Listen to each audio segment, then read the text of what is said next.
Hello everybody, welcome back to my channel. This is the continuation of previous periodic synopsis video, and in this video we will be completing what is left. And the people who are new on my channel, if you are a dental student and you are studying in whatever year, you can watch all the videos because I cover all 20 subjects in this channel. And this channel content is basically for those mainly who are preparing for higher exams, either NEET aspirants or any other higher exam. So if you want to take admission at MDS or want to have clinics, something else like this after BDS, so you have to complete all the portions of BDS. So this is what I do. I make all those videos helpful for all dental students. And अगर आपको इस video में ज़रा सा भी कुछ अच्छा लगे तो प्लीज़ लाइक ज़रूर करिएगा। कोई क्वेश्चन हो, कोई क्वेरी हो तो कमेंट सेक्शन में लिखिए। सब्सक्राइब ज़रूर करिएगा और नोटिफिकेशन बेल को हिट करना मत भूलिएगा, because every time I upload a video you will be notified. So let's get started. Previous video में हमने पेरियो स्टार तक पढ़ा था। Okay, I told you all the topics, all the points, and it was up to periostar. So right now we will be starting from periodontal susceptibility test. Okay, so let's get started. Actually मुझे previous video में सारी table ख़त्म करनी थी, but due to something वो वहीं पे stop हो गई थी. So no worries, I will be covering up in this video. So it is periodontal susceptibility test, and it's a test that presents tests the presence of IL1 gene, that is interleukin 1 gene, कि interleukin 1 gene है या नहीं है। उस चीज़ को test out करने के लिए we use periodontal susceptibility test. So it's nothing new.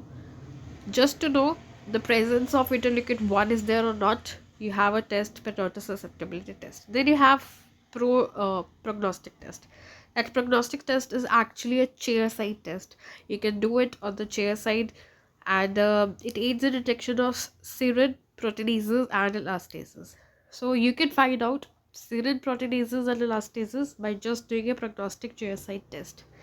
Then we have BioLyse chair side test, which actually aids the detection of elastase. Okay, so if you want to know about elastase, you can have a look at it. Okay, so BioLyse, it's not that important, but in just case if अगर बहुत ही hard question उठ के आ जाता है तो BioLyse पूछ लेते हैं. It adds the detection of elastase. So basically अगर इलास्टेजेस, प्रोटीनेजेस, ये सब चीज़ों को डिटेक्ट करना है, so you can go with prognostic test, you can go with BioLyse test. So then you have topaz test. Topaz test detects the toxins derived from anaerobic metabolism and measures GSF proteins. Basically GSF proteins plus ऐसे toxins जो anaerobic metabolism की वजह से बनते हैं, उन चीज़ को find out करने के लिए हम टोपाज टेस्ट यूज़ करते हैं. सो अब टोपाज से आप याद रख सकते हैं, topaz is used for anaerobic metabolism as well as it measures GSF protein levels. Then we have another thing that is called as flap. So flap can be classified as full thickness or partial thickness and displaced or undisplaced flap. तो flap के बारे में पढ़ता है, बहुत important चीज़ें हैं. एक फुल थिकनेस फ्लैप होता है, एक पार्शियल थिकनेस फ्लैप होता है, एक डिस्प्लेस्ड फ्लैप होता है, एक अनडिस्प्लेस्ड फ्लैप होता है. क्या मतलब होता है चीज़ का? फुल थिकनेस जैसे कि मैंने आपको पहले इंसीजन्स में बताया था.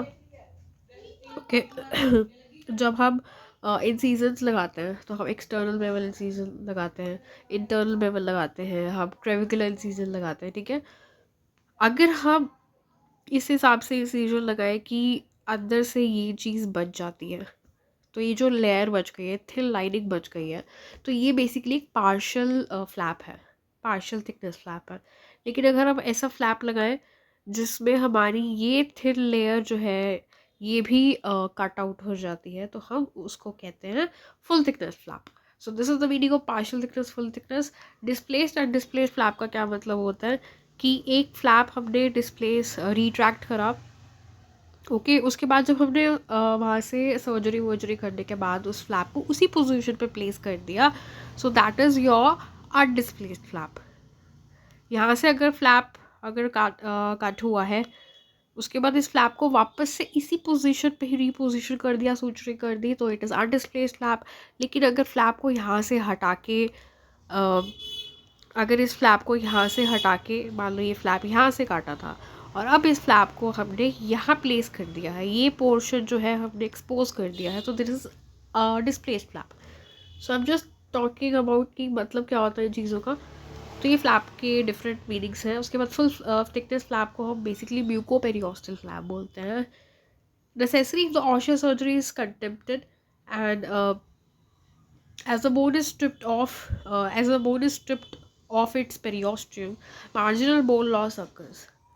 क्योंकि प्रॉपर तरीके से सारी की सारी बोन स्ट्रिप्ड ऑफ हो जाती है, तो ये हम यहाँ से इंसिजन कट करते हैं। So as a bone is stripped off its periosteum, उसकी पेरियोस्ट्रियम लेयर भी अगर हम हटा दें उस बोन की, तो मार्जिनल बोन लॉस होता है। The bone loss is greater if the bone is thin. So this is the bone, okay. और अगर हम इस हिसाब से फ्लैप कटिंग करें कि जो पेरियोस्टियम लेयर है वो भी अगर आपकी बोन से अलग हो जाती है, so that is something called as full bone and it is concentrated when fenestrations and adhesions are suspected, okay. Fenestrations and adhesions का क्या मतलब होता है? फेनेस्ट्रेशन का मतलब होता है जैसे नॉर्मल टूथ है, अगर आपका ये जो जाइवा है, तो अगर यहाँ से अगर कोई हल्का सा बोन लॉस एक्सपोज हो जाता है, बोन दिखने लग जाती है, रूट दिखने लग जाती है, तो दैट इज़ योर फेनेस्ट्रेशन। डेसेंस का मतलब क्या होता है कि ये पूरी की पूरी जो रूट थी, ये रिसेशन हो गया, इसका गम्स का रिसेशन हो गया उस पर्टिकुलर एरिया में, so that is dehiscence. Now, partial thickness flap is called as mucosal flap. It is not mucoperiosteal, it's mucosal, and the periosteum is left on the bone. So periosteum is not stripped off, and it indicates when the crustal bone is thin and when fenestration and descents are present. If fenestration and descents are present, then we go with partial thickness flap, and it is indicated when the crustal bone is thin. You know, the crustal bone is very, very thin. Okay. Then I'm talking about undisplaced flap. So it is located on in the position it had before surgery, and it is also called as internal bevel gingivectomy. Undisplaced flap and gingivectomy are the two techniques in surgery to remove the pocket wall. If you have to remove a pocket wall, so you can use two techniques. If you want to remove your pocket wall, you can use two techniques: undisplaced flap technique and gingivectomy you can use. So it is internal bevel gingivectomy. Directly it can be asked. So you have to learn internal bevel gingivectomy is what is a displaced flap. Then displaced flap, it is made possible by totally separating the attached gingiva from the underlying bone. You have to separate totally, and the flaps can be displaced apically, coronally, laterally, depending on which direction you want, and it is not on your original position. So apically displaced flap preserves the outer portion of the pocket wall and transforms it into attached gingiva, so it eliminates the pocket and also increases the width of the attached gingiva. So basically, displaced flap is something which is not in the position, so it can be either apical displacements are very commonly used. Okay, then we have a table in which we have a number of organisms and different types of particular related conditions. So let's see to this. Majority of the oral microbes are facultative anaerobes. It's a very main question कि oral cavity में कौन कौन से ऐसे organisms होते हैं जो दिखाई देते हैं। एक्चुअली एनारोब्स दिखाई देते हैं आपको, एनारोब्स दिखाई देते हैं। So it's a facultative anaerobes, ठीक है। एक होता है ऑब्लिगेट, ऑब्लिगेट का मतलब होता है पक्का, मतलब बिल्कुल ऑब्लिगेट एनारोब है तो मतलब पूरे एनारोब्स हैं। फैकल्टेटिव का मतलब they can be transformed into something else. अगर एनारोब्स हैं तो एरोबिक भी बन सकते हैं। सो that is facultative depending on the conditions. The organism that predominates in early plague are gram-positive facultative cocci neurons. Starting में जब प्लाग बनना शुरू होता है तो स्टार्टिंग में ऑर्गेनिजम्स जो आते हैं वो होते हैं Gram positive facultative cocci and rods. So basically Gram positive होते हैं और फैकल्टेटिव होते हैं। एग्जाम्पल है एसेंगियस एंड एक्टिनोमाइसिस विस्कस। तो स्टार्टिंग में हमारे पास स्ट्रेप्टोकोकस, सैंगियस और एक्टिनोमाइसिस विस्कस, ये हमारे पास आते हैं स्टार्टिंग में प्लाग में। उसके बाद organism that predominates in late plaque are Gram negative. This is important thing कि बाद में नेगेटिव हो जाते हैं, पहले पॉजिटिव होते हैं। पहले एसेंगियस आता है, उसके एक्टिनोमाइसिस विस्कस आता है, फिर लेटर ऑफ लाइफ में पी जिंजिवालिस आ जाता है, पी इंटरमीडिया आ जाता है, फ्यूजोबैक्टीरियम आ जाता है, कैप्लोसाइटोफेजा आ जाता है. So these all are the late ones. Bacteria associated with periodontal health. Okay, periodontal health से अगर आपको एसोसिएटेड बैक्टीरिया पता अगर पूछता है वो आपसे, तो आप बताओगे एसएंगिस है, आइसमाइटस है, एक्टिनोमाइसिस विस्कस है, कैप्लोसाइटोफेजा है, नाइजीरिया एंड वेलोनेला है. बेसिकली जो पी जिंजिवालिस है, इंटरमीडिया है, फ्यूजोबैक्टीरियम है, ये आपके हेल्थ से रिलेटेड बैक्टीरियाज नहीं होते. अगर आपको हेल्थ देखनी है अगर आपको हेल्थ देखनी है तो आप एसएंगिस को देखो, एस मिटस को देखो, ए विस्कस को देखो, कैप्लोसाइटोफेजा को देखो, नाइजीरिया वेलोनेला को देखो. Bacteria associated with periodontal disease. अगर आपको डिजीज देखनी है तो आपको डिजीज से रिलेटेड जो बैक्टीरिया फाइंड आउट करने चाहिए वो है P gingivalis, P intermedia, fusobacterium, actinomycetes, actinomycetemcomitans and eubacteria. ये ऑर्गेनिज्म जो है आपको डिजीज से रिलेटेड देखने होते हैं. तो डिफरेंस है. अगर आपको डिजीज देखनी है तो go with P gingivalis, go with P intermedia, go with fusobacterium, go with A comitans, go with eubacterium. The organism responsible for pregnancy gingivitis. Pregnancy में बहुत ही इंपॉर्टेंट चीज़ है, आपको पता करनी चाहिए, बिल्कुल पता होनी चाहिए. इंटरमीडिया जो है जिसके अंदर बैक्टीरियोइड्स मेलेंजियोनिकस भी आता है, ये जो चीज़ होती है वो प्रेगनेंसी रिलेटेड पेशेंट्स में सबसे ज़्यादा देखने को मिलता है. क्योंकि प्रेगनेंसी में 50 to 100% केसेस होते हैं जिंजिवाइटिस के. तब आपको पी इंटरमीडिया और बैक्टीरियोइड्स मेलेंजियोनिकस देखने को मिलता है. Facultative anaerobic microbe associated with localized juvenile peritonitis. तो ऐसा कौन सा facultative और anaerobe है which is associated with localized juvenile peritonitis. So A comitans जो है that is associated with juvenile localized peritonitis. Microorganism responsible for rapid progressive peritonitis. Okay, sometimes it is very rapidly progressing. So rapid progression किस होगी? A comitans and Porphyromonas gingivalis, that is P gingivalis. So P gingivalis और A comitans जो है, these are the one which are associated with rapidly progressing peritonitis. बहुत ज़्यादा rapidly progress कर रही है. Organism that ये आप याद रखो क्योंकि आ चुका है. तो A comitans और P gingivalis जो है वो rapid progression में help कर देता है. Okay. The organism that causes progression of smooth surface caries. Smooth surface caries मतलब एक ऐसा smooth surface है, उसके ऊपर caries कौन करेगा? Lactobacillus करेगा. Organism responsible for root surface caries, A viscus. Organism commonly absent in gingival sulcus is dipteroids. This is really common. It has been asked a lot of times. Diphtheroids are the one which are not found in the sulcus. तो ऐसा कौन सा organism होता है जो sulcus में आपको बिल्कुल नहीं देखने को मिलेगा, डिप्टेरॉइड्स नहीं देखने को मिलेंगे. ऐसा ऑर्गेनिज्म जो कि रूट से रिलेटेड है, रूट पे प्रॉब्लम करता है, वो विस्कस है. ऐसा ऑर्गेनिज्म जो स्मूथ सरफेस कैरीज कॉज करता है, दैट इज लैक्टोबैसिलस. फिर उसके बाद ए कॉमिटेंस क्या है? ए कॉमिटेंस एक फैकल्टेटिव एनारोब है, ग्राम नेगेटिव बैसिला है. ग्राम नेगेटिव क्यों है? क्योंकि लेटेस्ट स्टेजेस में आता है.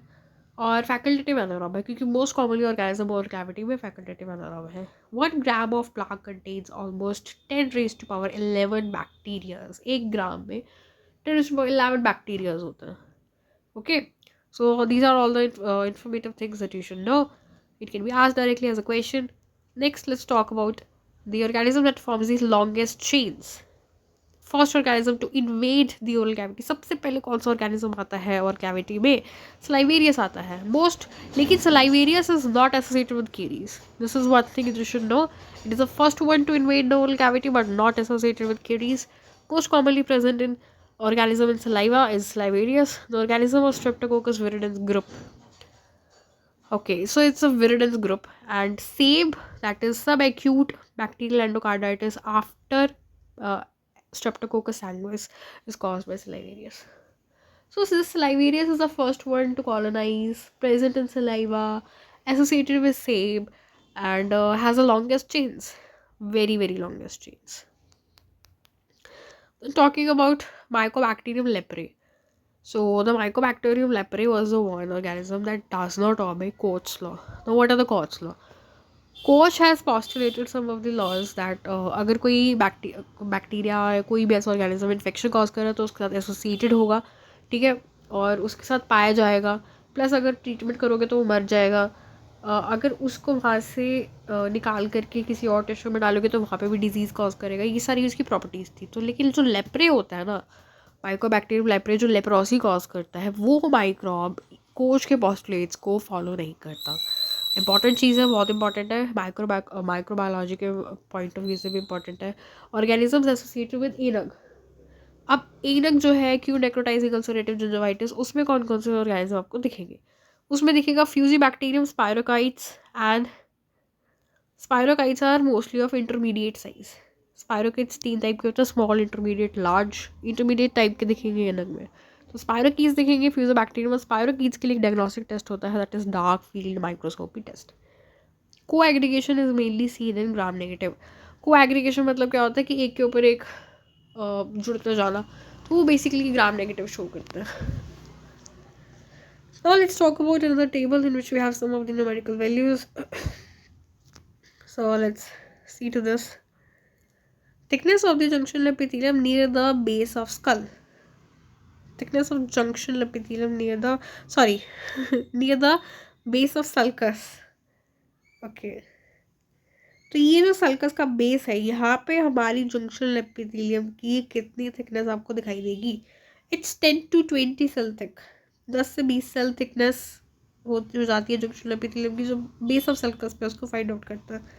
लेंथ ऑफ जंक्शनल एपिथेलियम की बात करें, बहुत बार पूछ लेते हैं जंक्शनल एपिथेलियम की लेंथ क्या होती है।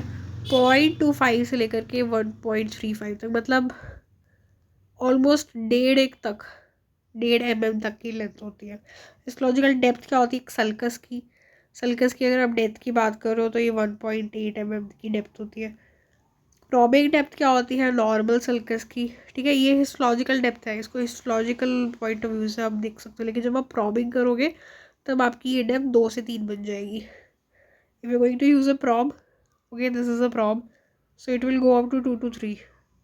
Sulcus depth in primary dentition, primary dentition में थोड़ी कम होती है, प्राइमरी में सिर्फ 2 होती है, 2 mm तक की, गलत लिखा हुआ है, मीटर नहीं है, mm है। 2 mm तक की होती है प्राइमरी में, बाकी 2 से 3 mm मतलब 2.5 mm तक चली जाती है परमानेंट में। थिकनेस ऑफ पेरिनोटल लिगामेंट की बात चल रही है। तो अगर ये पेरिनोटल लिगामेंट है, ये अगर मान लो पेरिनोटल लिगामेंट हमारा सारा, या फिर ये जो सारा लिगामेंट सराउंड हुआ है, ये सारा, तो ये जो पेरिनोटल लिगामेंट है, इसकी थिकनेस की अगर हम बात करें, so this is about 0.15 to 0.38 mm। This is मतलब 1 mm से बहुत कम है, आधा mm भी नहीं है। उसके बाद amount of GCF secreted per day, एक दिन में ऑलमोस्ट आधे से लेकर के 2.5 ml तक, मतलब एवरेज निकालोगे तो ऑलमोस्ट 2 ml तक का GCF निकल जाता है। Oxygen coefficient of normal gingiva, oxygen coefficient of normal gingiva is 1.6। It is very rarely asked. Width of attached gingiva, ये चीज़ जो है बहुत बहुत बार पूछ जाती है, it's very common. Attached gingiva की बात कर रहे हैं, सबसे पहले आपको कुछ एरियाज पता होने चाहिए। एक नॉर्मल एरियाज के बारे में आपको पता होना चाहिए। स्टार्टिंग में ये जो चीज़ मैं आपको बना रही हूँ, ये बीच में इंटरनेटल जिंजाइवा, इंटरनेटल पैपिलास है, और ये जो पतली सी लेयर होती है ऊपर, इसको मार्जिनल जिंजाइवा बोलते हैं। ठीक है, मार्जिनल जिंजाइवा के बाद हमारे पास एक बीच में स्पेस आता है जिसको हम बोलते हैं नॉर्मल जिंजाइवा का स्पेस है। उसके बाद एक ग्रूव आता है, म्यूको जिंजाइवल ग्रूव। उसके बाद हमारे ग्रूव के बाद जो चीज़ एक बड़ी, काफ़ी ज़्यादा बड़ी लेयर में होती है, that is attach gingiva. Attach gingiva के बाद हमारे पास फिर से एक सल्कस आता है। उसके बाद हमारे पास आता है एल्वियोलो मिकोसा। ओके, ये थोड़ा प्रॉपर तरीके से नहीं पता, बट एक्चुअली में अगर आप देखोगे तो सबसे पहले आपके पास मार्जिनल जिंजाइवा आएगा, फिर आपके पास ग्रूव आएगा, फिर आपके पास अटैच जिंजाइवा आएगी, फिर आपके पास एल्वियोलोमिकोज आएगी, फिर आपके पास एक्चुअल बोन आ जाएगी। तो ये बोन नहीं आएगी, मतलब these are the layers, different layers. So if you are talking about the width of attached जाइवा, तो अटैच जाइवा की विड्थ का अगर हम बात करें तो सबसे ज़्यादा विड्थ जो होती है वो मैक्सिला में इंसाइजर्स में देखने को मिलती है, बहुत ज़्यादा होती है। 3.5 से लेकर के 4.5 तक की अटैच जाइवा होती है। बेंडिबल की बात करें तो थोड़ी सी कम होती है, ऑलमोस्ट 4 तक होती है। मैक्सिला फर्स्ट प्री मोलर में सबसे ज़्यादा कम रहती है, मतलब प्री मोलर रीजन में सबसे ज़्यादा कम रहती है। मैक्सिला प्री मोलर में 1.9 होती है, मैंडिबल प्री मोलर में 1.8 होती है। तो प्री मोलर एरिया में सबसे ज़्यादा कम होती है, इंसाइजर एरिया में सबसे ज़्यादा होती है। फिर edge to edge contact of cementum and enamel occurs. Edge to edge की बात चल रही है, हमारे पास इनामल और सीमेंटम में कॉन्टैक्ट की बात चल रही है। अगर edge to edge 30% cases butt joint बोलते हैं उसको, बट जॉइंट से 30% केसेस में होता है। बाकी more than this there is a gap junction which is 60%, and approximately 10% we have a overlap in which enamel is overlapping cementum. Okay, cementum does not overlap enamel, that is 10% cases. So concentration of tetracyclines in GSF. So what is the concentration? Tetracyclines actually मिलते हैं GSF में। तो बहुत बार पूछते हैं कि ऐसी कौन सी एंटीबायोटिक होती है जो जीएसएफ में मिलती है, that is tetracyclines. Approximately 2 to 10 times ज़्यादा मिलती है प्लाज्मा कंसनट्रेशन से। स्पेसिफिक ग्रेविटी सलाइवा की 1 होती है almost, and width of cementum. अब सीमेंटम की विड्थ की बात चल रही है। एक्चुअली क्या होता है, सीमेंटम की विड्थ जो है अपाइकली बहुत ज़्यादा रहती है in comparison to cervical areas. Okay, and we have cellular cementum in the apical areas and non-cellular cementum in the cervical areas. So acellular की अगर हम बात करें तो जो सर्वाइकल थर्ड में यहाँ पे कोई सेल्स नहीं है, तो यहाँ पे हमें ऑलमोस्ट 20 to 50 माइक्रोमीटर तक की विड्थ देखने को मिलती है।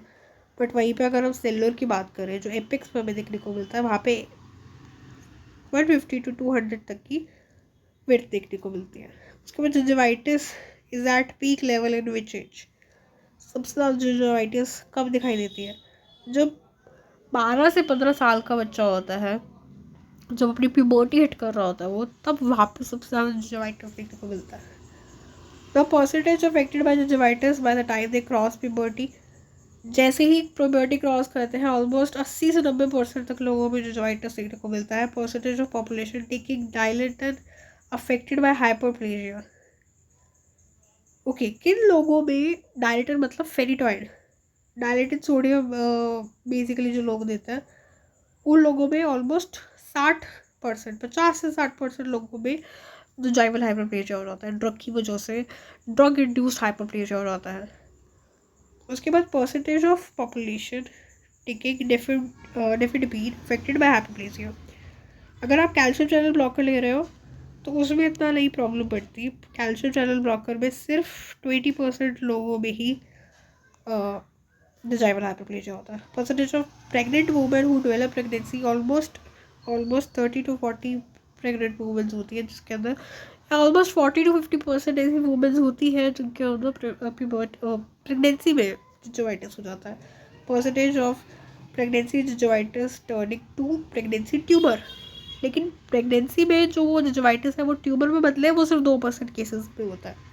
प्लाक कंटेन्स 10⁻11 बैक्टीरिया पर ग्राम वेट। ओके, पर ग्राम में इतने सारे बैक्टीरिया देखने को मिलता है। Okay, now minimum level of cyclosporine in the plasma above which gingival hyperplasia will occur।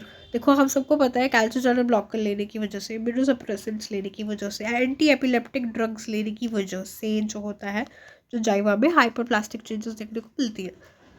अब अगर हम बात करें कि आप एंटी एपिलेप्सी ड्रग्स जैसे कि डायलेटर है, तो उसमें तो ऑलमोस्ट 50% 60% केसेस में जो जाइवल हाइपरप्लेजिया हो जाएगा। लेकिन जो लोग कैल्शियम चैनल ब्लॉकर्स ले रहे हैं वो 20% लोगों में होगा।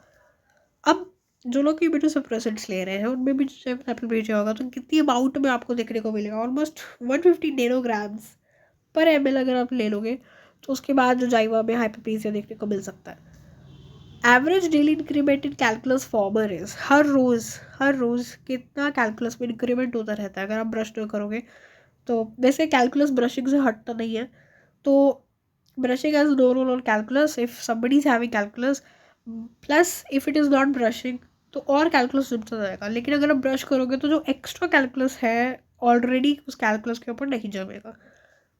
तो अगर नहीं ब्रश कर रहे हैं तो ऑलमोस्ट डेली के बेसिस पे 0.1 से लेकर के 0.15% तक इंक्रीमेंट होती रहती है। Percentage of plaque that gets mineralized within 2 days। अगर किसी के माउथ में प्लाग है और वो प्लाग वॉश्ड ऑफ नहीं हुई है तो 50% तक प्लाग मिनरलाइज हो जाती है 2 दिन के अंदर। और मिनरलाइज होने के बाद वो हार्ड टिश्यू बन जाती है जो वो नहीं हटती। Percentage of plaque that get mineralize in 12 days, almost 60 to 90% plaque 12 days के अंदर मिनरलाइज हो जाती है। Effective radius of action of bacteria in periodontal disease to cause alveolar mould resorption. अब हम प्लाग की बात कर रहे हैं, और प्लाग में जो बैक्टीरिया होते हैं उनका एक इफेक्टिव रेडियस होता है जिसके अंदर वो काम कर सकते हैं। तो पेरिडोंटल डिजीज़ में जो बैक्टीरियाज होते हैं उनका जो रेडियस होता है जिसके अंदर वो काम करते हैं to cause alveolar mould resorption, वो ऑलमोस्ट 1.5 to 2.5 mm तक का उनका रेडियस होता है। इतने बड़े सर्कल में उनका इफेक्ट दिखने को मिलता है बैक्टीरियाज का। The duration of each mastication cycle, masticate जब हम करते हैं तो हर मैस्टिकेशन साइकिल में हमें ऑलमोस्ट 1 सेकेंड लग जाता है। कितने स्वेलोज करते हैं पर डे? 600 स्वेलोज करते हैं per day. You can count it also. Total occlusal points in dentition, कितने ऑक्लूजल पॉइंट्स होता है डेंटिशन में? ऑक्लूजल पॉइंट्स मतलब जो कॉन्टैक्ट पॉइंट्स हैं, that is 138 contact points. Normal calcium and phosphate precipitate concentration is, normal कितनी calcium और phosphate precipitate concentration है? It is 35 to 40। याद रखना है 35-40, आप ऐसे याद रख सकते जैसे कि नॉर्मल अडल्ट की जो एज होती है 35-40, so that is the normal concentration of calcium phosphate. Then dentin is abraded इतने टाइम्स ऑफ इनामल, 25 टाइम्स ज़्यादा एब्रेड हो जाती है dentin. Cementum is abraded 35 times, तो सबसे ज़्यादा सीमेंटम को खतरा होता है अगर एक्सपोज हो जाए तो फिर डेंटिन को खतरा होता है। Cementum is abraded 35 times. Recommended probing forces, अगर आप प्रॉबिंग कर रहे हो तो कितनी फोर्स यूज़ होनी चाहिए? 0.75 न्यूटन्स और 25 grams of force should be use, but this is all just a theoretical thing. जब आप प्रॉबिंग करते हो तो आप इतनी ज़ोर से करते हो कि ब्लीडिंग हो जाती है। So just to know the theoretical purposes, that should be 25 grams or 1.75 newtons. Diameters of standard probe tip, अगर हम एक probe की